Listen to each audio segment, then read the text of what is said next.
कैलाश पर्वत, जहां आकाश धरती को छूता है, जहां हर बर्फ का कण, हर हवा का झोंका महादेव की उपस्थिति का एहसास कराता है। वहीं एक दिन कुछ ऐसा हुआ जो सृष्टि में पहले कभी नहीं हुआ था। वह दिन था जब स्वयं विघ्नहर्ता गणेश ने अपने पिता महादेव शिव से कहा, पिताश्री, आज मैं देखना चाहता हूँ, क्या आप मेरे लिए अपना स्वरूप बदल सकते हैं? और बस उसी क्षण शुरू हुई एक अद्भुत लीला, गणेश लीला। सूरज की पहली किरण हिमालय की चोटियों पर सुनहरा रंग बिखेर रही थी। कैलाश का आकाश नीला और निर्मल था। माँ पार्वती अपने पुत्र गणेश को फूलों की माला पहना रही थी। भोलेनाथ ध्यान में लीन थे, जैसे उनकी आत्मा ब्रह्मांड की हर ऊर्जा से जुड़ी हो। चारों ओर मौन था, लेकिन वह मौन भी एक संगीत था, एक ऐसा संगीत जिसमें सृष्टि की लय बसी थी। गणेश ने मुस्कुराते हुए माँ से कहा, माँ, पिताजी हमेशा ध्यान में रहते हैं। क्या उन्होंने कभी हमारे जैसे खेल खेले हैं? पार्वती मुस्कुराई, बेटा, तुम्हारे पिता तो स्वयं लीला पुरुष हैं। जब वो ध्यान करते हैं तो वह भी एक खेल है, ब्रह्मांड का खेल। गणेश की आंखों में चमक आई। उन्हें एक विचार आया, और वही विचार इस कथा का आरंभ बना। गणेश बालक हैं, पर वो साधारण नहीं। उनका ज्ञान अपार है और उनकी जिज्ञासा असीम।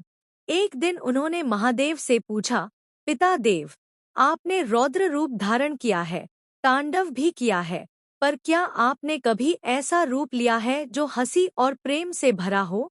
शिव ने आंखें खोलीं। उनकी दृष्टि गहरी, करुणा से भरी थी। वत्स गणेश, मेरे हर रूप का एक उद्देश्य है। रौद्र रूप से मैं अधर्म का नाश करता हूँ। ध्यानमग्न रूप से मैं सृष्टि को संतुलित रखता हूँ। लेकिन जो रूप तुम मांग रहे हो, वह तो प्रेम की लीला है। गणेश ने हंसकर कहा, तो आज वही लीला हो पिता देव। आज आप ऐसा रूप लीजिए जो सबके हृदय को प्रसन्न कर दे। भोलेनाथ मुस्कुराए। यह पहली बार था जब किसी ने उनसे ऐसा अनुरोध किया था। महादेव ने अपनी जटाओं को झटका। आकाश में गड़गड़ाहट हुई। गंगा की धारा कंपित हुई। सारे देवता आकाश से झांकने लगे। क्या होने वाला है? शिव ने कहा, गणेश, तुमने जो कहा है वह केवल इच्छा नहीं, एक दिव्य संकेत है। जब प्रेम से उत्पन्न इच्छा होती है, वह ब्रह्मांड को भी बदल देती है। उन्होंने त्रिशूल को भूमि में गाड़ा और बोले, मैं अब वह रूप धारण करूंगा जो तुम्हारे हृदय को सबसे अधिक प्रसन्न करेगा। और तभी कैलाश पर प्रकाश का एक भव्य विस्फोट हुआ। उस प्रकाश में महादेव का शरीर बदलने लगा। उनकी जटाएं बालों की तरह मुलायम हो गईं। 3 नेत्रों का तेज अब कोमल आभा में बदल गया। उनका विशाल शरीर अब छोटा, बालक के समान हो गया। भोलेनाथ ने धारण किया। उनके गले में नाग नहीं, मोतियों की माला थी। त्रिशूल की जगह एक छोटा डमरू था। वह मुस्कुरा रहे थे, जैसे स्वयं शिव भी पहली बार मुस्कान का अवतार बने हों। गणेश आश्चर्य से भर उठे। माँ पार्वती ने दोनों को देखा और कहा, आज तो कैलाश में 2 बालक हैं, दोनों ही भगवान। देवगण झूम उठे। सृष्टि में आनंद की तरंगे फैल गईं। अब प्रश्न उठता है, क्या यह केवल एक लीला थी, या इसका कोई गहरा आध्यात्मिक रहस्य भी था? बाल भैरव, यह रूप शिव का प्रेममय स्वरूप है। भैरव यानी वह जो भय को हर ले, और बाल भैरव, वह जो मासूमियत से भय मिटा दे। इस रूप में शिव ने दुनिया को यह संदेश दिया कि ईश्वर केवल भय का प्रतीक नहीं, वह करुणा का स्रोत भी है। यह वही क्षण था जब तंत्र परंपरा में शिव के एक नए स्वरूप की शुरुआत हुई, जहाँ शक्ति और सरलता दोनों एक साथ विद्यमान हैं। गणेश आनंद से झूमने लगे। उन्होंने अपने पिता को देखा और कहा, पिता देव, आज तो आप मुझसे भी अधिक प्यारे लग रहे हैं। शिव हंसे, वत्स, यह तुम्हारी इच्छा की शक्ति है जिसने मुझे यह रूप दिया है। तभी पार्वती ने कहा, इस रूप को मैं वर देती हूँ। यह रूप हर युग में भक्तों के हृदय में करुणा और मुस्कान भर देगा। आकाश में पुष्पवर्षा होने लगी। देवगण बोले, नमः बाल भैरवाय। यह केवल एक खेल नहीं था, यह एक कॉस्मिक ऊर्जा ट्रांसफॉर्मेशन था। जब शिव ने बाल भैरव रूप धारण किया, तब उन्होंने अपनी रौद्र ऊर्जा को ममत्व ऊर्जा में परिवर्तित किया। इसका अर्थ है, जब सृष्टि में प्रेम प्रबल होता है, तो भय मिट जाता है। और जब भय मिट जाता है, तभी सच्चा ज्ञान जन्म लेता है। यह गणेश की योजना थी, क्योंकि गणेश बुद्धि और विवेक के देवता हैं। उन्होंने इस लीला के माध्यम से सिखाया कि शक्ति को करुणा में बदलना ही सच्ची बुद्धि है। जब यह घटना हुई, तब ब्रह्मा, विष्णु, इंद्र और अन्य देवता कैलाश पर पहुंचे। ब्रह्मा बोले, हे महादेव, हमने आपको अनंत रूपों में देखा है, पर यह रूप तो सृष्टि की सरलता का प्रतीक है।